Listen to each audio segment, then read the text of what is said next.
Hey, happy Canada Day, my friends. Wherever you are in any part of the world, if you're celebrating Canada Day today, I want to wish you a happy Canada Day. I hope you're keeping well and you're keeping safe. It's great to be reconnecting with you. It's been a while now.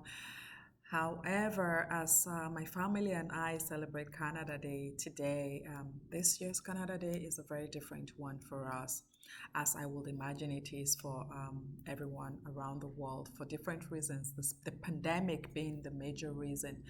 However, for many people of African descent, today, and those in Canadian especially, today is being celebrated differently, as I would imagine.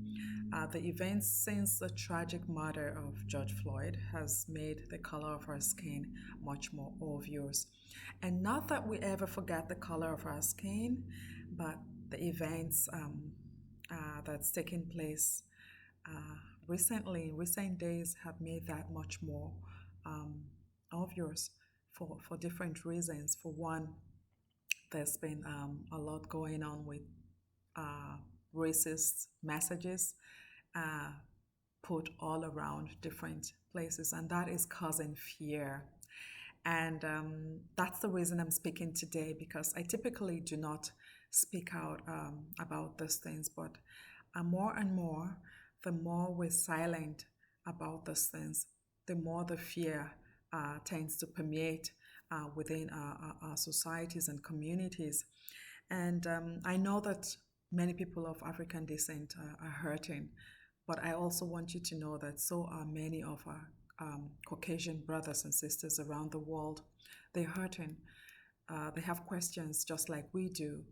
And I know that there's a lot of questions that we have, that I certainly have, concerns, fears about what is going on. What does this mean for my children? As a parent, I question what all of this means for my children. It's never been different, but that is why we work hard so that our children don't have to go through all that we've had to put up with.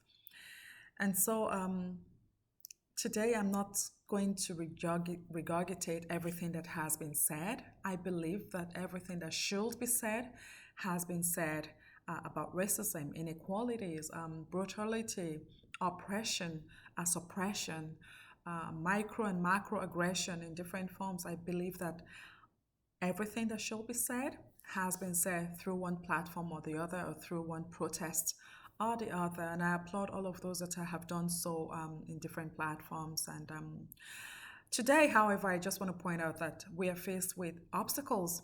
All of these things, inequalities, brutality, call it whatever names, they're all obstacles. And yesterday morning, as I went through the 16th chapter of the Gospel of Mark, I was faced with the reality that these obstacles are always going to be in our lives, and it is not what we see. It's not the obstacles that we see that matters. It is what we do with them that matters. I don't know if that makes sense to you, but it is not what we see that matters. It is what we do with them that matters. And so I'm just going to take you through the story of three women in the book of Mark. They woke up early in the morning, and the plan was to go and anoint Jesus Christ, whom they still believed was buried in the tomb. And so they woke up with a plan to go and anoint him with spices they had bought.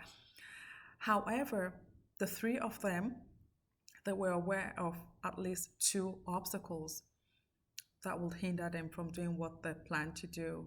The first obstacle being the Roman guards that was put to guard the tomb of Jesus Christ. And the second obstacle was the huge stone. The Bible describes the stone as a heavy stone that was rolled to shut the mouth of the tomb where Jesus Christ was. And so, interestingly, in verse 3, these women were not questioning how they were going to overcome or surmount the first obstacle, which was the Roman guards. They questioned how they were going to surmount the second obstacle, which was the rolling of the stone.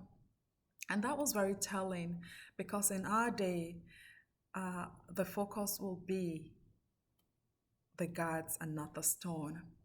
Perhaps that's because these women realized that you could relate with humans, human to human, you could appeal to senses, and you could get into a dialogue where resolutions will take place or come out of. But how do you reason with a stone? How do you appeal to a stone? But that is where we find ourselves in today's world, isn't it? With all of this racism and inequalities going on. How do you appeal to brutality? How do you appeal to oppression? How do you appeal to someone who sees you as less human than they and deserve to die before you even given a chance to speak out or to defend yourself? How do you appeal to all of those? But however, this lesson teaches me something which I hope you would relate to. It teaches me to forge ahead. It teaches me to go ahead, to keep moving forward, in spite of the questions that I might have, in spite of the questions that you might have. These women had questions, but they kept going forward.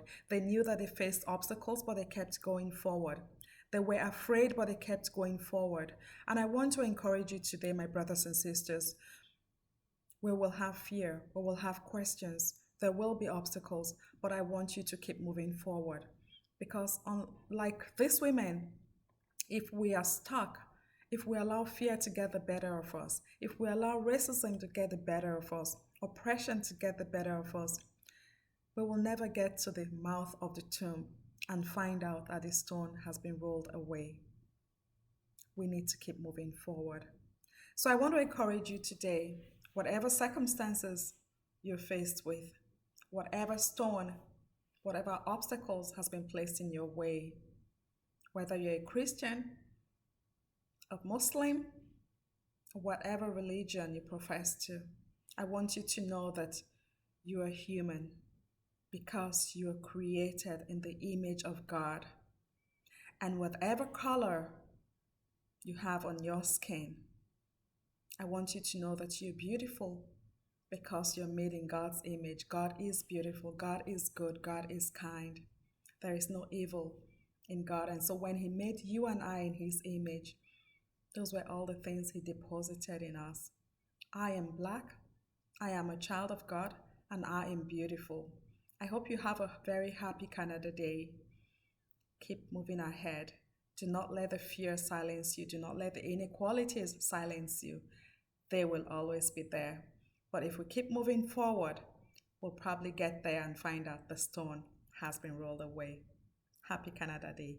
Remember, you are very much loved. God bless you.